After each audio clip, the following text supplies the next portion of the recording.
Hello guys! So we're back for a new video. Subscribe on my channel if you are not yet subscribed. This video is all about on how you will reduce the lag or lag spikes you are experiencing when you are playing games. So the first step is go to your settings. Scroll down and try to look for the about phone. Then click the build number 8 or 9 times.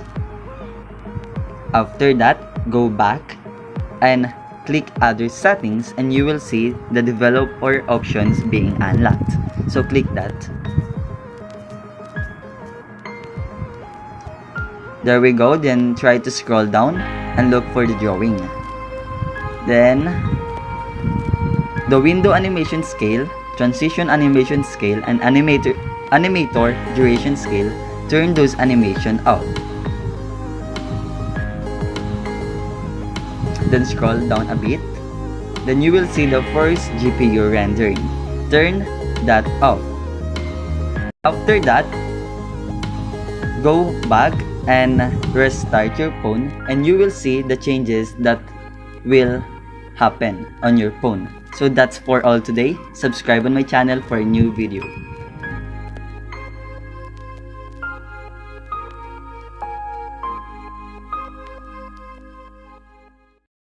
Over.